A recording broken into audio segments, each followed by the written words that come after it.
To another episode of Weber State Weekly, a member of the Big Sky Podcast Network. I'm your host, a man who once had to repeat his senior capstone because he just didn't write the paper, Colby Peterson. On the show today, we have a man who once got the highest grade in class with a solid 42%, John King. So I took history of jazz second semester of my senior year in college, thinking that it was going to be the easiest day of my life. Turns out to be the single toughest course I ever took, and the only reason I got that 42 was because I went and watched my professor's jazz quartet 3 Wednesdays in a row. Whatever it takes, John King's a man who gets the job done. And we've got a new week. This week we have a woman who once failed the microbial final after she had stayed up all night playing spades, Jessica Euler.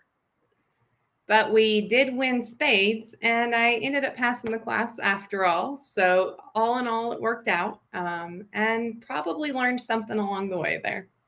At least you got the dub, right? Got the dub with the spades. It passed totally the class. All that mattered. I mean, you got off. It's all good. So on this week's show, we're going to be talking to football, of course. We had a big one in Ogden on Saturday night that didn't quite go our way. James Madison came to play the Wildcats, so we're going to be talking a little bit about that and how it went, how we feel about how it went. And then we're also going to be talking a little bit of volleyball. They wrapped up their out-of-conference play this weekend in Omaha in a tournament there, and so we're going to talk a little bit about those two matches against the University of Nebraska-Omaha and Kansas State, the other Purple Wildcats. And then I've got a new game for you guys this week. I've got a game called Fact or Whack. I'm going to give you guys some factoids. We're going to see if our panel can judge a fake stat or a real stat by its cover. So, but before we do that, I want to take a moment to acknowledge that this weekend we got some sad news in Wildcat Nation. Coach Neil McCarthy, who was a longtime head basketball coach here at Weber State in the 70s and the 80s, coached some really good teams. In fact, the only Wildcat team to ever be ranked in the AP Top 25, coached by Neil McCarthy, and unfortunately, he passed away this weekend. So thoughts, prayers, whatever you believe or whatever you got, send it the McCarthy family's way because it's a sad day for Wildcat Nation to lose Coach Neil McCarthy, who we just saw recently. So. Now with that, let's talk a little bit about the normal stuff. Subscribe to the show, of course. Podcasts, wherever you get them. Apple Podcasts, Spotify, Stitcher, all good places to check it out. We also got social media, Facebook, Instagram, Twitter. Twitter's the best place to interact with us on game day, especially. Except for this game day, we were a little bit busy at the game. But also, if you are a Patreon supporter, which we have a Patreon account, you go to patreon.com/Weber State Weekly. You can join our club, and we've got an exclusive Slack channel there where you can join the conversation and get how we really feel that we're not really always willing to say publicly. That happens in the Slack channel. So become a patron. Check it out. All right, folks. Business is mischief managed, as it were. Let's talk football. The Wildcats ended up losing a game that started out kind of close and then kind of got out of hand as time went on, and then the Wildcats got a little bit back into it, but ended up losing another one to James Madison this week. But I wanted to start out. I didn't want to start off on a sour note because I know there's a lot here. So I want to start out with a positive. So our panel, I mean, what did you learn about this team playing one of the best in the country? Like, what are some takeaways from this game we saw against number 3 JMU last weekend? John King, what about you? So I think it really, I mean, the biggest positive, of this game was the defense in the first half. I mean, I think that, for a while, the defense really kept the Wildcats, in the game, and they were put in some really tough positions, by an offense that really couldn't stay on the field in the first half. And, you're sitting there on that drive in the second quarter, and Weber State's, pushing the ball deep into JMU territory, and you're thinking, well, as bad as things have gone so far, the defense, has kept us in the game so that we can hopefully make this a 10-10 ball game going, semi into the half, and then to turn around and have the fumble, which pretty much totally changed the trajectory of the game. I mean, that was pretty rough. I mean, it's hard to play defense when you're constantly on the field and the offense really isn't sustaining any drives, and you're playing an offense that's as talented as what James Madison has to offer. But I think for a long time the defense was extremely positive, keeping the Wildcats in the game for as long as they did. Yeah, all fair points. Like you said, defense played fairly well up into a certain point in the game where, unfortunately, there was that fumble, scoop and score, totally flips the game.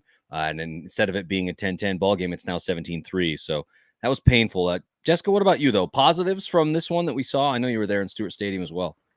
I was super happy to see the crowd that came out to support the game. I think anytime we can get a crowd that rallies around the team like that, that's pretty dang awesome.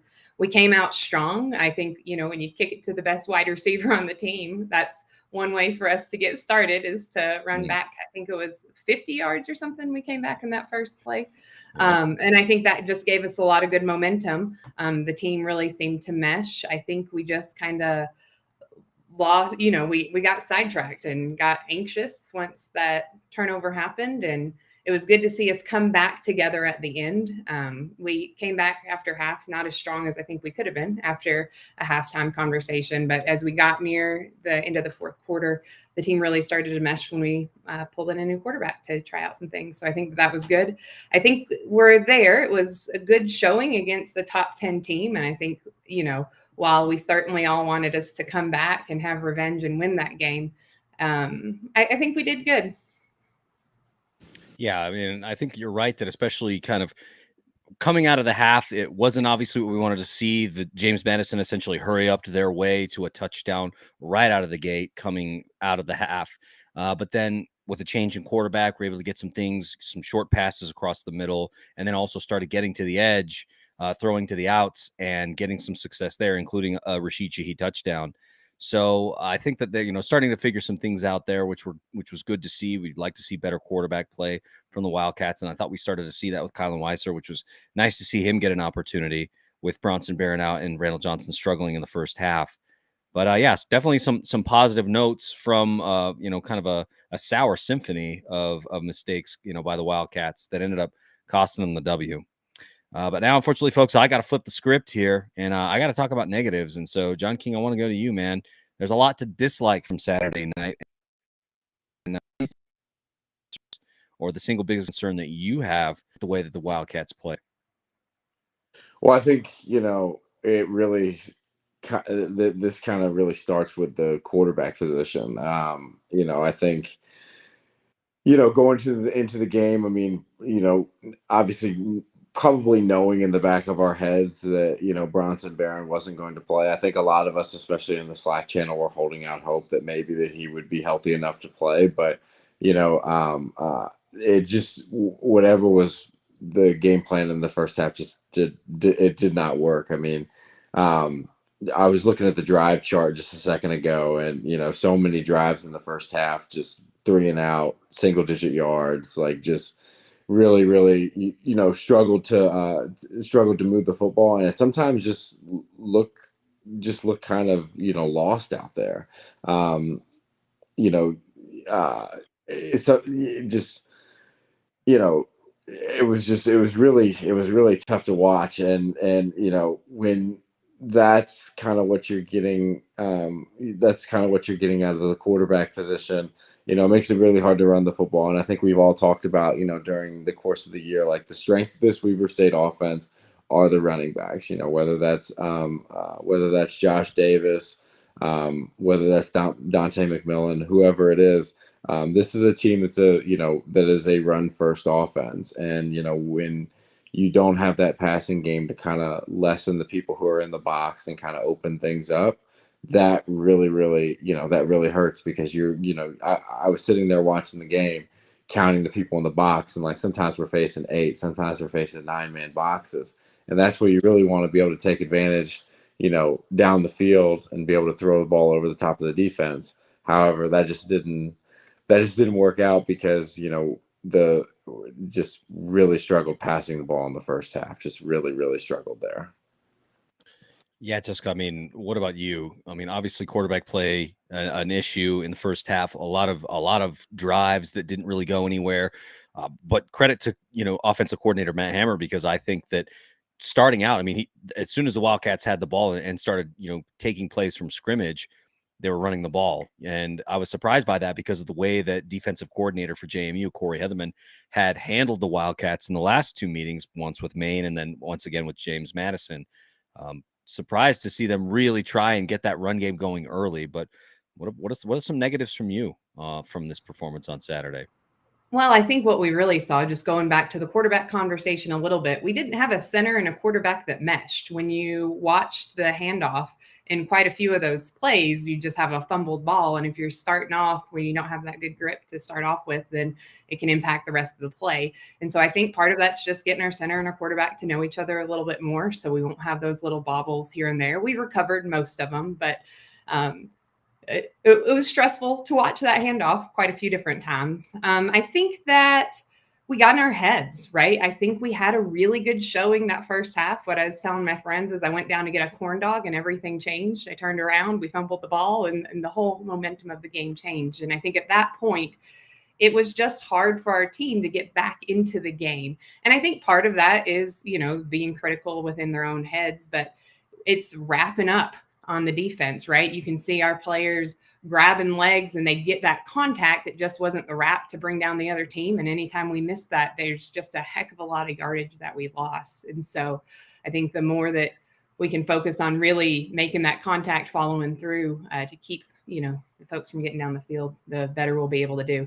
It was great to see our passing game come back out in the second half. I think that has a lot of potential. I think we have been a run team, and we've, shown a lot of potential and momentum over the last couple of years as a run team. I think it'll be interesting to see how we balance our quarterback situation moving forward and see if we can keep some of that passing momentum. Shaheed is a great receiver, but McPherson also had quite a few yards out there as well. And I think that is something that we can continue to build on if we can, hit both sides depending on how the team we're playing is doing. I think that there's a lot of potential there. It's just getting back, having some conversations, reviewing that film. And I think, like I said, the more that we can work on that quarterback center, just relationship we got going on there, and really wrap up on the defense, because we got quite a few that we barely missed that had a huge impact when it came down to yardage.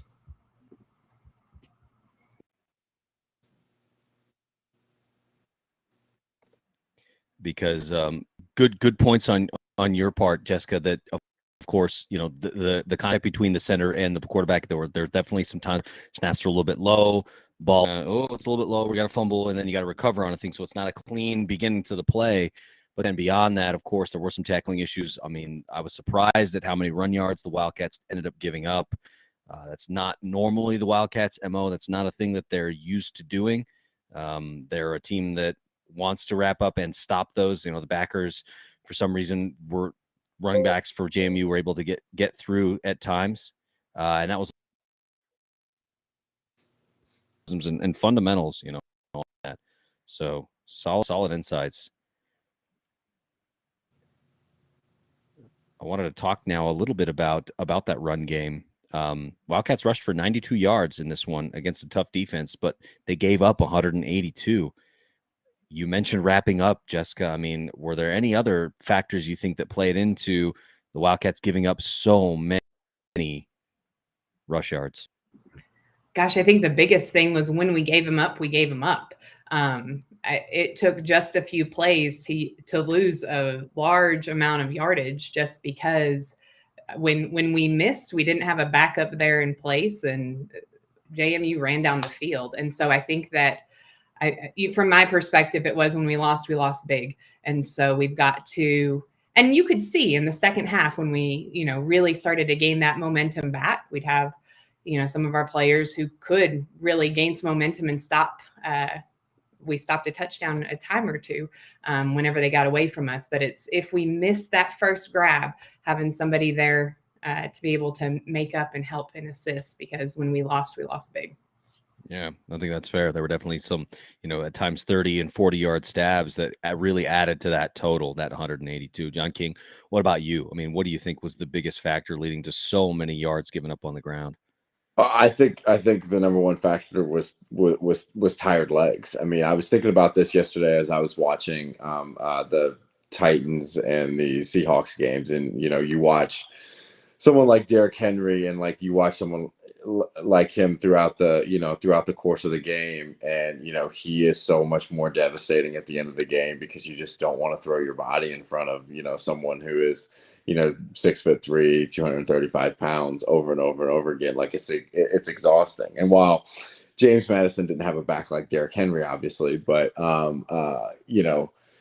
when you're constantly having to go back out on the field, and you got 3 plays off, and then it's back out to defend a very, very good offense, and what JMU has.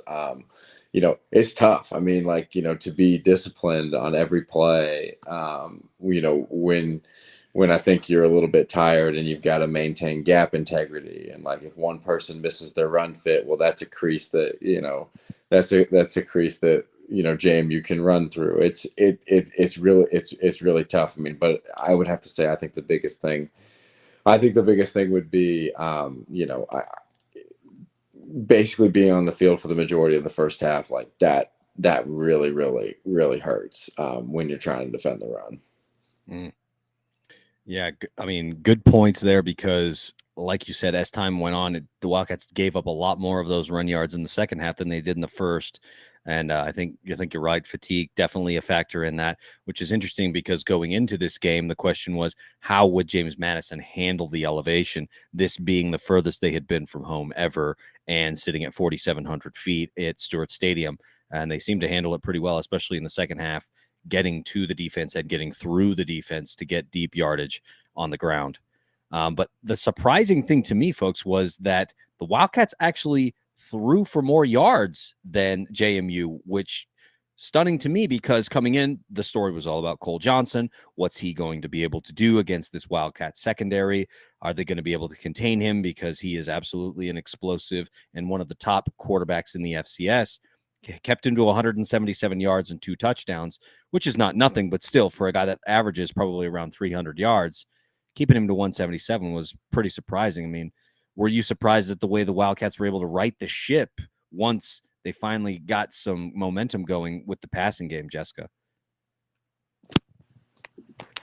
Yeah, I think it was awesome. I was looking at stats, and we had some long plays that second half where we really gained that yardage, and it was impressive to see how we were able to pull it back together. Whenever I saw the stat that you threw in there, though, that we had more passing yards than JMU, I never, ever would have guessed. But when you sit back and you reflect on the game, it does start to make a lot of sense. When we did that 5-minute run down the field and for our first touchdown after the second half, I think folks just started to feel better. We started to gain a lot of confidence in our quarterback, and things really started to turn around in that minute. It just makes you wonder what would have happened if that's happened in the second quarter as opposed to coming around in the third quarter. And I know there were some shifts on JMU's side in the second half that probably allowed us to gain some momentum as well. But it was great to see how the team rallied around a new quarterback in the position.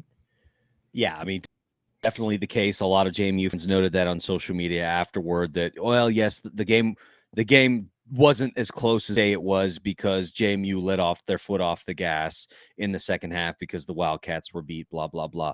My answer to that is like, well, they let the third string quarterback come in and really hurt them in a lot of ways.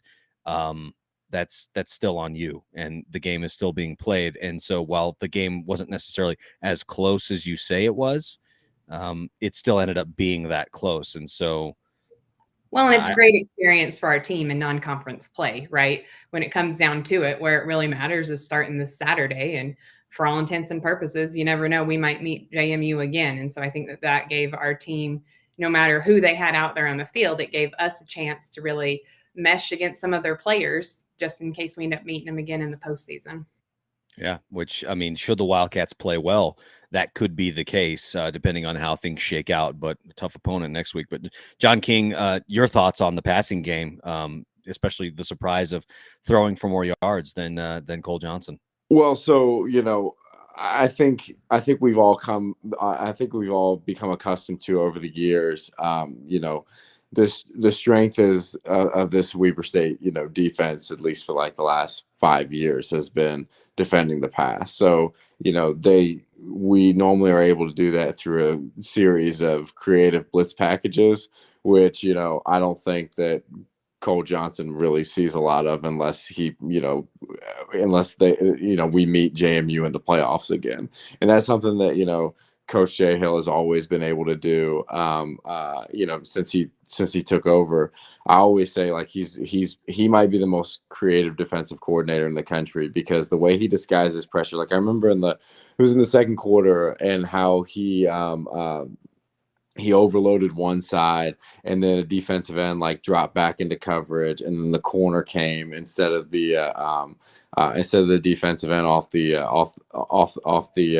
edge, which created a really quick throw that fell incomplete, and then we get out of that possession. Like, that's just textbook Weber State defense right there. And so I didn't think that with all due respect to Cole Johnson, who is, one of the better quarterbacks at this level of football, I didn't think that he was going to come in and throw for 350 yards, just because, I figured that he was going to be under a little bit of duress, and for a long portion of the game, he was. And so I do think that was another bright spot, was the way that, Weber State really defended the pass. In this game, if you would have told me going into the game that Weber State's going to hold JMU to 177 yards passing, I would have said, all right, well, we're in it. Like, it's going to be a close game, and probably whoever has the ball last is going to be the team that won. Unfortunately, that's not the way that it played out. But if you would have told me that before the game, I would have said that it's very, very close, and we're right there. Yeah, I think that's probably one of the most frustrating things when you go through the stat line online and you kind of look at the breakdown of the game. The most glaring difference, I think, are the two turnovers, and especially one of those turnovers being for a touchdown, because that's what flipped the whole game and makes things different going into the half, being down 17-3 instead of it being tie game. But even beyond that, once that happens, the Wildcats are driving, and interception at like the 5-yard line to kill that drive, to potentially still have a chance at 17-10. So the turnovers, I think, are the difference. And when you look at the stats, everything looks fairly close. It looks like it should have been a closer game, but unfortunately that scoreboard had a different story. So I want to talk a little bit about that. That's the last point that I had here in our rundown tonight, was talking about turnovers. The Wildcats were so good at causing turnovers in 2019, but have struggled to cause turnovers thus far this season. The only game where I think that happened was Dixie State. And so talk to me a little bit about that. I mean, what's changed since 2019? Why have the Wildcats struggled to cause those turnovers like they have in the past? Jessica? I think part of it is we have, a tough non-conference play. I think we haven't really seen where the best of our Wildcats are matched up against our Big Sky Conference teams. So I think that we're playing tough teams, and I think that's good. It gives us good experience. It's good to move forward, but it also makes sense that we're not going to have as many forced turnovers with teams that look like this.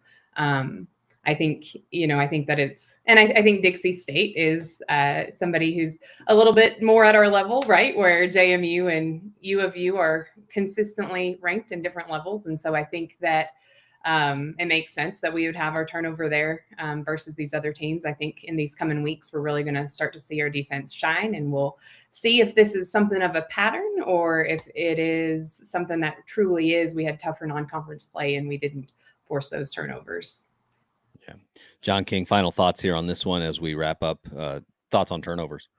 Well, I mean, if you listen to anybody kind of, talk about football, the turnover thing is, it sometimes it's a lot of luck, whether or not you're forcing turnovers or not. I mean, I'll be a little more alarmed if, we're in week 7 or we're in week 8 and we're still not forcing turnovers. Like, I'll probably sound the alarms then.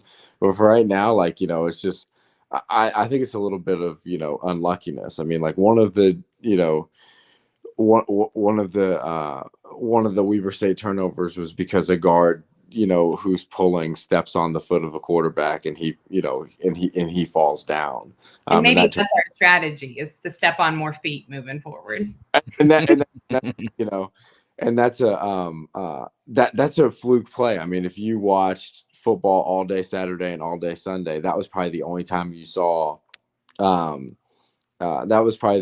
you saw a guard, step on a quarterback's foot like that. And you know, that's nothing that JMU did really to cause that turnover. That's just an unlucky break for the Wildcats. And so I think if we're looking in week 7 or week 8 and still not, causing turnovers, I think at that point it'd be like, okay, maybe there's something systematically wrong here. But 3 games in, I'm a little hesitant to say, that there's anything wrong on that front. I just don't think as many opportunities have presented themselves to us so far this season. Yeah, and I feel what you're saying, especially when it comes to being unlucky, because a couple of Bronson Barons turnovers thus far this season. The pick in the Utah game was just an unlucky bounce off of a pass that Randall Grimes wasn't able to bring in. Bounces off of the defender's head and stays alive, and they come away with the ball, right? Just that's a luck thing, right? I mean, it could have been a drop pass, but instead, guy just happened to be there. Or in the Dixie State game, Barron's arm gets hit by the helmet of the defender, causing the pass to kind of be a little bit errant, and they throw a pick. I think that those two right there just unlucky, plus the one that you mentioned. So I think you're right. Maybe a little bit of unlucky, and also, the Wildcats have caused a few turnovers. There was the fumble that the Wildcats recovered in the Dixie State game, which was nice. No turnovers by the JMU this weekend, but we'll have to see how things shake out, because the conference schedule is going to be a tough one. The Wildcats really don't get a breather until I'd say probably late October. I mean, there are a lot of tough. So we got Davis. Going to be a big one. Davis is coming ranked 14. Wildcats coming in ranked 12, I believe. Davis has been really, really hot. Hunter Rodriguez is throwing a hot ball. And, of course, Alonzo Gilliam still can run the rock. So that game will be at 6 o'clock on you can check it out on ESPN+. It'll be on KJazz, or, of course, just go to Stewart Stadium. Go tailgate at 4 o'clock and go to the game at 6. It's absolutely great. So now, folks, I want to transition a bit to let's talk about volleyball. Volleyball has also wrapped up the non-conference schedule. They had a couple of tough matches in Omaha against the University of Nebraska-Omaha, and then again against Kansas State, which is a foe that we saw a couple years ago, and we're actually able to get the dub. And so I wanted to ask you folks kind of just overall. So Wildcats dropped both of those matches on the road, but now it's the conference play time. And it was a tough non-conference. We've talked about that, how the non-conference schedule for the volleyball team was very ambitious, and they did their best to make it happen. And I think that overall it was pretty good. So give me your thoughts on that out-of-conference schedule, and as we get ready for conference play, and I think Portland State on Thursday night. Well, I think it was really important, after the season last year and not necessarily being able to play out of conference games last season because of COVID. I think it was really important, to take our team out and really test them. And we did that. And so, we played Big Ten teams. We played both University of Utah and BYU. We played Utah Valley, who was a tournament team last year and will probably be a tournament team again this year. We went and played Kansas State. And for the most part, other than the Utah game, we were highly, highly, highly competitive in every game, which means, you look at the Kansas State box score, right? And, Weber State wins the first set of that game and then loses the next 3 sets 25-23. Well, you're right there. I mean, like that. Yeah. That's, one unforced error away from, winning that set. And so, I think it was important, to really, if you want to get to the NCAA tournament and you want to win a game in the NCAA tournament, I think it was important to go play NCAA tournament caliber teams, because those are the people that you're going to see late in the fall. They're not, you're not going to. You're not going to run into a team like North Dakota or a team like Seton Hall, but you're going to run into these better teams. And, I think that was really important, because it gives everybody a benchmark as, okay, well, this is what we're trying to get to. This is how close we are, to being at that level. Okay, let's go tune up these, couple minor things. And then when we see these teams again here in a couple months, it's going to be a different ball game. But you get that by playing better competition. You don't really get to see, and make those minor adjustments that can really make or break you when you're playing a team who's even competition, unless you're playing good teams. So I was a huge fan of the non-conference schedule, before the season began. I'm still sticking by that, believe that in my whole heart that, that was the best decision. And now we'll get into the fun stuff, which is the conference play. Yeah, Jessica, what about you? I mean, tough non-conference schedule, like John King noted. Wildcats in most of those matches against tough, most of the time conference, or NCAA tournament opponents, and just maybe falling short of a case in point, the Kansas State game. Talk to us a little bit about how you're feeling now that we've wrapped up conference play. I love our volleyball team so much. I think it's been fun to play some of these big teams. I mean, BYU and Utah both, nationally ranked, and I think we held our own considering. And yes, they ended up beating us, but it's not like we left. We had points on the board, and I think it's a fun team to watch. I think it's fun that we have so many returners. And I think it's awesome that we pushed ourselves because exactly this is who we're playing for NCAA tournament. We're not necessarily we've got all the teams along the way, but I think we've pushed ourselves. I think that the Kansas State game, just fantastic to keep it that close. And they just edged us out. Like, that is a super high caliber team to have that good of a showing against. And Omaha was good too. It just seemed like we pulled it together a little bit against Kansas State. And a little bit later on in the tournament, Kansas State beat Omaha. So I think that we can be really proud of that showing. I think we've seen just a lot of growth in this non-conference play, and I'm super excited to go watch them Thursday evening to start in Big Sky play. Yeah, I mean, good point. That Kansas State game match and team going into that match, Kansas State was red hot. I mean, they had been playing really good volleyball, and for the Wildcats to be that close in that match with that team, especially after some of the struggles that they've had, I think that says a lot about the grit of this team. And we've talked a lot about that grit, right? I mean, especially the UVU match, coming back and winning that one after going down 2-1 and winning it in 5. Team has no quit. And so it's good to see that kind of energy because also, like you said, Jessica, there are some new faces on this team. There are some freshmen and some transfers. And so just kind of getting them an opportunity to see what Weber State volleyball is all about and where it's at this point. Some really good opportunities going into this, but I have to point out that the defense has kind of struggled. I mean, against Omaha, we lost the blocking battle. The assisting wasn't there, and then also lost Diggs. Do you think it was fatigue or something else causing trouble? Because it's not the first time that we've seen that kind of a struggle with this team in this out of conference schedule. What do you think, Jessica? Height. I mean, so much of it. And certainly it could be tired. It could be travel, and it could be playing all these high caliber teams. But when you just look at the physical matchup against us versus these other teams, when it comes down to recruiting, they've got taller women on their team kind of across the board. And so I think that when push comes to shove and we're putting our blockers up against their kills, that it makes sense that some of them are going to get by us. And we have an impressive showing when you compare our stats against the two of them, but we can't make our women grow taller. Yeah, no, fair point. And of course, that's going to be a thing that you're going to have to deal with, especially when you're playing these kind of matches, that there are going to be some size issues.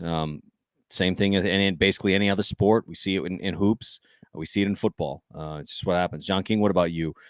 Some of those matchups, especially assisting and Diggs, just a little bit of a struggle for the Wildcats. So what do you think is causing them? A little bit of a struggle. I mean, when we look at the Omaha game, I think the thing that's, if you're looking at the box score, that kind of just stands out to me the most is the hitting percentage in the first set was really, really rough. I mean, only having a hitting percentage of about 2.7%. That's a rough set, and so much. Volleyball is such a big, in my opinion, has always been such a big, can you manage the tempo of a set, which then translates to can you manage the tempo of the game. And so, when you're not scoring and when you're not scoring and you're not hitting at a really effective clip, that's allowing Omaha to set their offense and kind of control more of the tempo and kind of take us out of our own game and make us play the way that they want to play. And so that's going to be the key. I mean, if you look at most of the box scores, from these, from these losses in the out of conference schedule. There's been like one or two sets where the hitting percentage has been really, really low, which means that, that Omaha can really set up their offense and they can run, their, I know they don't have sets like in basketball, but run their sets per se, the way that they want to run, let their setter control the tempo, spreading balls around all over the floor. And when you're kind of chasing shadows like that, that adds up over time. So there's, I think that, once we get into conference play, I think that that's going to be a statistic, to really, really watch. And yeah, when Weber State has, hit the ball at a high clip, they're extremely, extremely, extremely tough to beat. And so, managing that and, focusing on, controlling the tempo once we get into conference and letting our setters kind of dictate that, I think that that's going to be, that's going to be the key going down the stretch here. I mean, like you said, when the Wildcats are able to run their system, be very, very dangerous. And one of those players that is extremely dangerous right now, Danny Ney. She ended up having 21 kills, 14 digs, and 3 aces in, I believe it was the K-State game. Let me just double check that really quickly. But absolutely, yeah, 14-3. Yes. So that wasn't the K-State game. So a good showing against a good team. I mean, folks, what do we think? I mean, is she got to be in the conversation right now? And I know it's early for Big Sky, Player of the Year. What are you thinking? What are you thinking there, Jessica?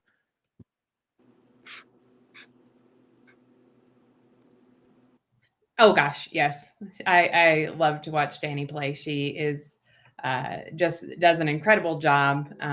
Is consistent with a team that, with some of this non-conference play hasn't always been as consistent. I think Danny has been great coming through and has a good showing, and I think she absolutely is on her way to be recognized at the end of this season. Let's keep so fingers crossed. Yeah. John King, what are you thinking thus far with Danny Ney's performance in this out of conference schedule?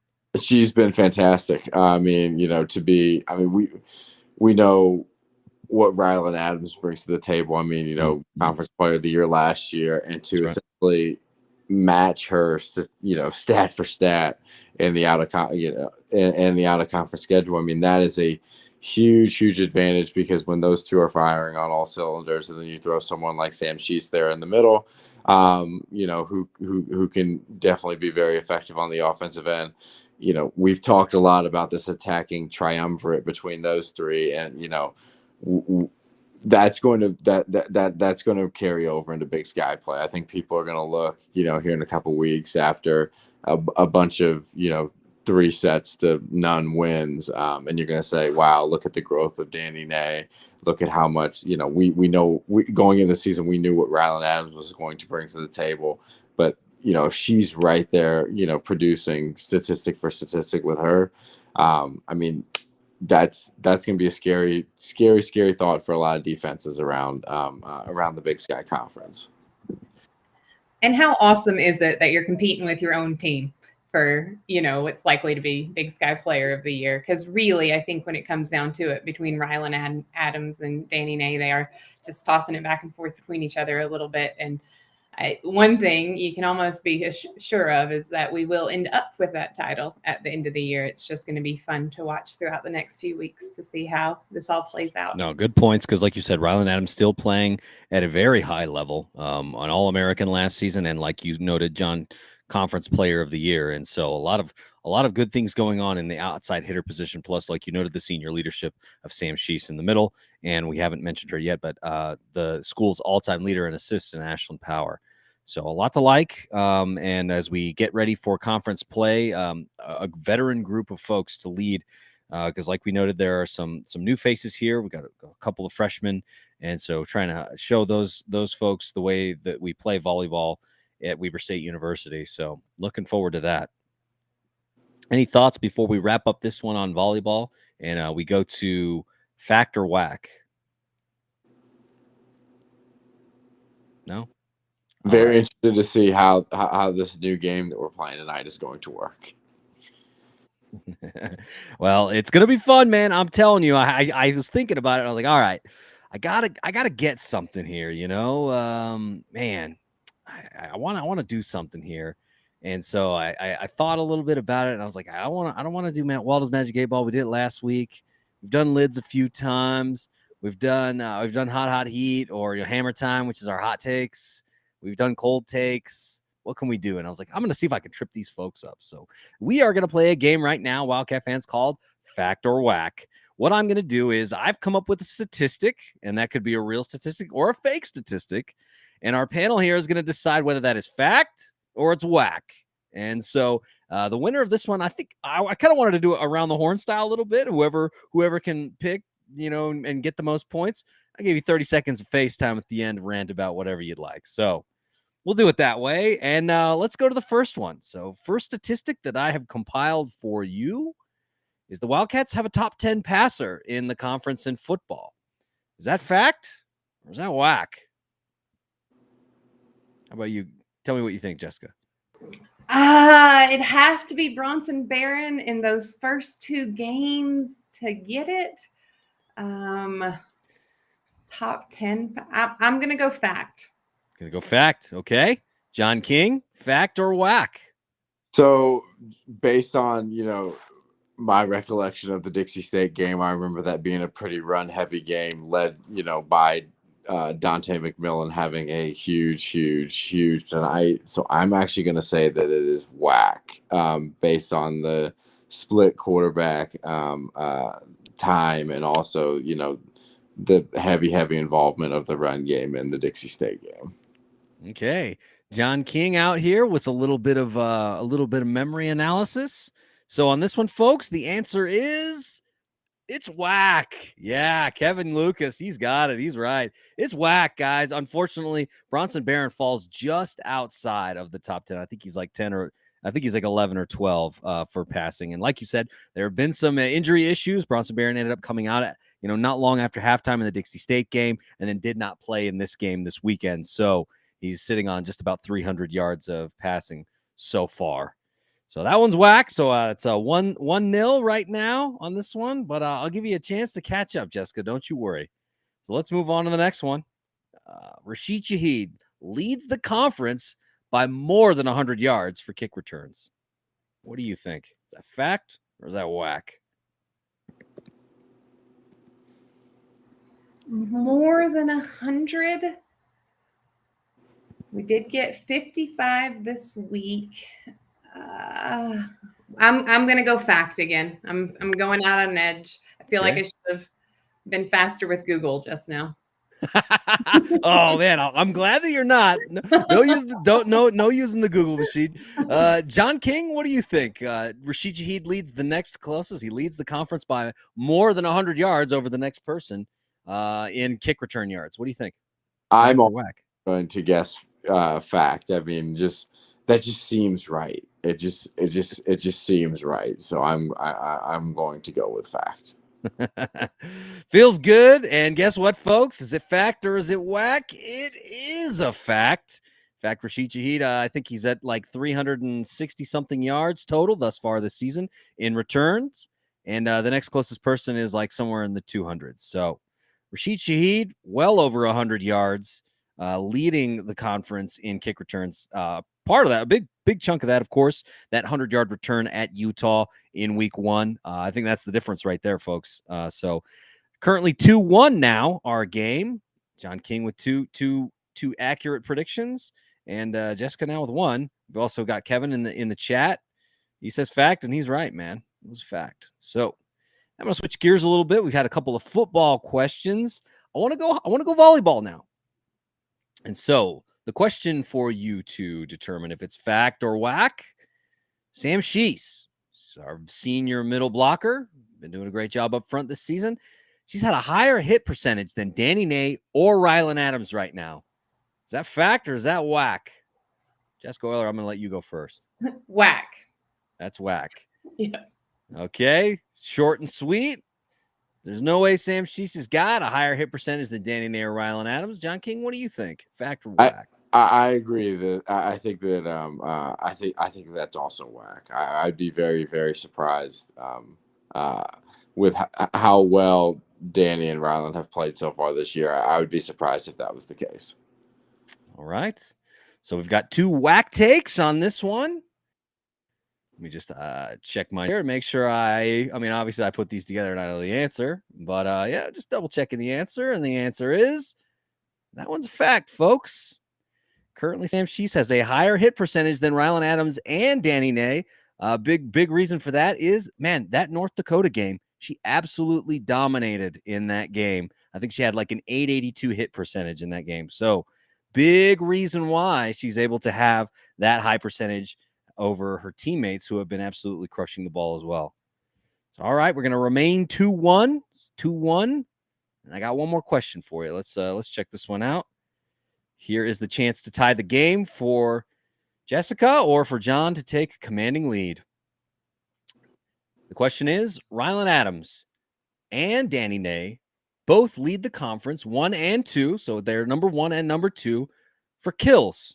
Is that fact or is that whack? Jessica Euler, what do you think? Well, I think I want to guess fact. I'm analyzing this like a multiple choice test right now, and the last one was fact, and I know I'm biased against the 2 of them. I showed that in the last one, but I'm going to go ahead and I'm going with fact. Okay. Jessica Euler saying Rylan Adams and Danny Ney leading the conference at 1 and 2 in kills. John King, what about you? Is that fact or is that whack? So I'm also going to go fact. The reason I'm going to go fact is that when we were just talking about volleyball and talking about Danny Ney, I know that there's a 12 kill difference now from looking at the team statistics between the 2.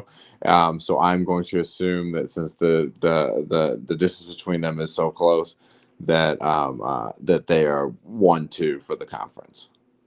Okay. So both of our panelists saying it is fact that Rylan Adams and Danny Ney both lead the conference in kills. The answer is, sorry, folks, this one's whack.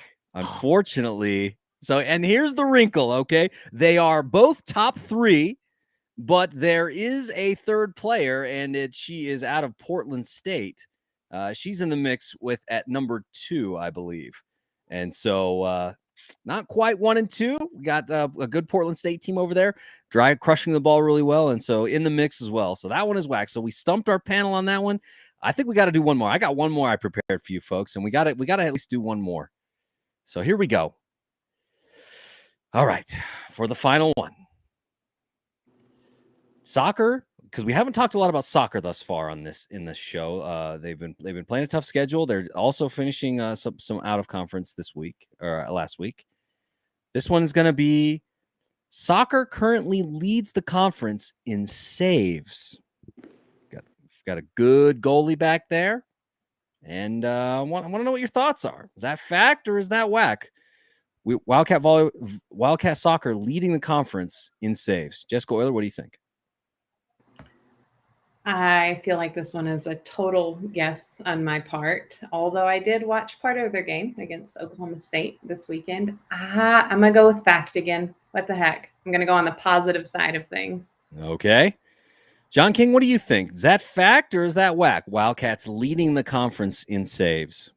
So I'm guessing since you gave us 5 of these that 3 of them were fact and 2 of them were whack, just because I think you tend to lead more positively in life, Colby. And so that would we're at 2-2 right now. So I'm going to say that it is fact based on that one thing. Oh man, I got you guys on this one again. I can't believe it. Thanks. It is whack. It is whack. In fact, the Wildcats are last in the conference in saves. Part of that, I think, is because they've been pretty aggressive on the ball. Save percentage at 727, which is a pretty good one. But currently, the conference leader in save percentage, Montana, at 881%, so 810. Only 24 saves thus far on the season. Eastern Washington actually leading the club, 69 saves thus far. Which, I mean, if you know soccer, you can decide what that can mean. It can mean a number of things, but. So we end up 2-1. John King with the opportunity for FaceTime. You got 30 seconds, my friend. Go ahead. All right, so I got the notification on my phone this week. It's getting close to one of my favorite times of the year, and that is when hockey starts back up again. I am a DC sports fan. I've been a DC sports fan my whole life. So that means that it's about time to watch Alex Ovechkin, lace up the skates for another year and hopefully get that second Stanley Cup to kind of, elevate his status. I just want to say that one of the biggest injustices in sports that no one talks about is Alex Ovechkin is sitting right now at 730 goals for his career. And if he did not miss an entire season due to lockout, a half a season due to another lockout, and another half a season due to, limited due to COVID a couple years ago, we would really be looking at someone challenging Wayne Gretzky's record of total goals in a career, 892. There's still a way for Alex Ovechkin to get there, but I think he would have definitely been a lock had he not missed 2 whole seasons in his prime when he was scoring 50 goals a year due to circumstances that were totally outside of his control. So he's the best athlete that I've ever rooted for in my entire life, and I am really excited, and I will enjoy every minute that we get to watch of him over the next couple of years. So there you go, folks. John King's FaceTime. It's got hockey. John, I'm moving to Nashville soon. I might become a Preds fan, so maybe we'll have to talk a little bit more hockey sometime soon. But go ahead. Oh, I was just saying it's a rocking atmosphere. They're fun games to go to. That's what I've heard. Bridgestone Arena right downtown, 2 blocks from my office. Who knows? We'll see what happens. All right, folks, we got some sports on campus this week, and so let's talk a little bit about that. Thursday, September 23rd, like Jessica noted, volleyball will be taking on Portland State, who has been pretty good. They've got some good numbers if you look at the conference stats. They'll be taking on Portland State 6 p.m. in Swenson Gym. That'll be on ESPN as well, ESPN Plus if you're not able to get up into the gym, but do try and get up into the gym because it's a fun atmosphere. Then Friday, September 24th, my birthday. Soccer versus Idaho, 7 p.m. at Wildcat Soccer Field or ESPN Plus. Go ahead and check that one out. And then Saturday, it's a big day. Saturday is a very big day. Surprisingly, Saturday, September 25th, there's going to be softball, folks. Salt Lake Community College is making the trip up to Ogden. They're going to be taking on the Wildcats at Wildcat Softball Field at 1 p.m. And then volleyball gets going at 2 p.m. against Sac State. There is a 19-game win streak on Swenson Gym on the floor right there. The last team to beat the Wildcats in Ogden was Sac State. So should be a good match. We'll see what happens. That match will start at 2 p.m. in the Swenson Gym, or you can watch it on ESPN Plus if you're not in town. And then if you might as well stick around. Go to the match, volleyball at 2 p.m. Then head on over to the tailgate at 4 p.m. because football is going to be happening at 6. So we got football against UC Davis, number 14 versus number 12. Tailgate starts at 4. And then Stewart Stadium, and then kickoff will be at 6. So that game will be on KJazz or ESPN Plus if you're out of town. And then we wrap up the week with Sunday, September 26th, soccer against EWU, 1 p.m. That match will be at Wildcat Soccer Field as well, or ESPN Plus. So check out those this week, and then we'll wrap up the show. If you got ideas, want to send us some cool feedback, whatever you feel like, email us. WeberStateWeekly@gmail.com is the place. You can also find us on social media. We're on Facebook, Instagram, and Twitter. Twitter, one of the best places to interact with the Weber State Weekly crew, especially on game day. And we've got a Patreon. You can go to patreon.com/WeberStateWeekly to become a patron of Weber State Weekly. Help us afford cool tools like the one we're using right now to broadcast to you wherever you're getting this. Thanks to our loyal patrons. Appreciate your support. We're able to do it because of you. So go to patreon.com/Weber State Weekly. You can also join our Slack channel if you become a patron. We got a good game day Slack channel where we talk about our real feelings, stuff we wouldn't necessarily say in public sometimes. That's a good place to be. So check it out. And then finally, we've got our website. We've got our blog, WeberStateWeekly.com. Go ahead and check that out. So yeah, that's it, folks. Jessica Euler, want to appreciate you taking some time to hang out with us on Weber State Weekly tonight. Hopefully this was a good experience and you'll come back soon. Will do. Thanks for having me, y'all. Yeah, we appreciate you. John King, always appreciate you as always. And so I'll wrap it up like I usually do and say, Weber State, Weber State. Great. Great. Great. Go Wildcats.